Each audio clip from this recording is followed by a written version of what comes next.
केही अप्ठ्यारो पर्ला है आफूलाई जोगाउनुहोस्।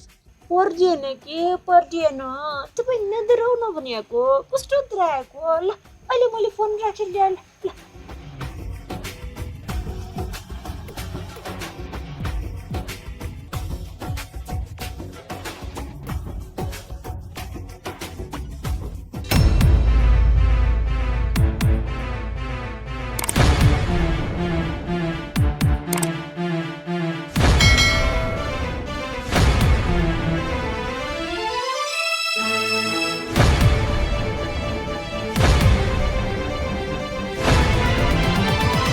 के भुन्टीले आफ्नो जीवनमा भोग्नु परेको पीडा धोका र शोषणको विरुद्ध अदालतबाट पूर्ण न्याय पाउन सक्लिन् अनि के अर्काको नाममा सुकुमायाले चालेको यो खतरनाक कदमले उनलाई नै अप्ठ्यारोमा पार्ने त होइन।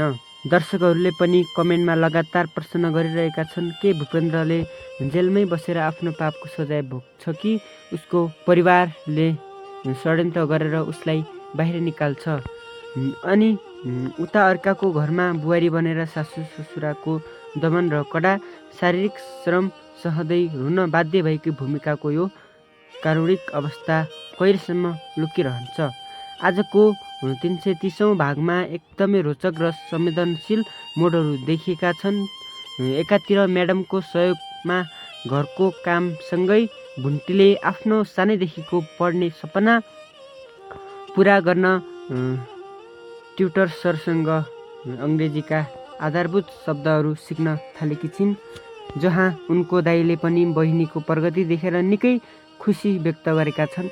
अर्कोतिर भूपेन्द्रकी आमाले भुन्टीको पाउ परेर छोरालाई जेलबाट छुट्याइदिन बिन्ती गर्दा भुन्टीले आफूमाथि भएको हिंसा र अत्याचारको सम्झना गराउँदै कानुनी सजाय भोग्नै पर्ने अडान लिएकी छिन्। उता गाउँमा भने च्याखुरीले सुकुमायाले भुन्टीको रूप धारण गरेर अंश मुद्दा लडिरहेको पोल थाहा पाएर 1 लाख रुपियाँ बार्गेनिङ गर्न खोज्छे, तर दिपेले समयमै आएर उसलाई रोक्छ र सुकुमायाको योजना बिग्रिन दिँदैन।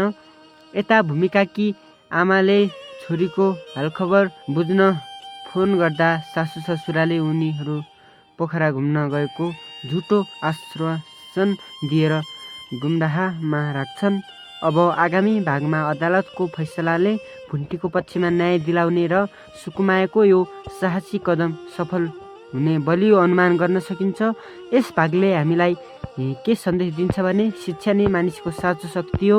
जस्तो सुकै परिस्थितिमा पनि अन्याय र अत्याचारको अगाडि झुक्नु हुँदैन र सत्यको बाटोमा लागेपछि ढिलो चाँडो न्याय अवश्य पाइन्छ भन्ने सन्देश मिल्छ। र तपाईहरुलाई आजको भिडियो कस्तो लाग्यो? भिडियो मन पर्यो भने लाइक र च्यानललाई सब्स्क्राइब गर्न नबिर्सनु होला। अर्को भिडियोमा भेटौँला। हस्त धन्यवाद। जय नेपाल।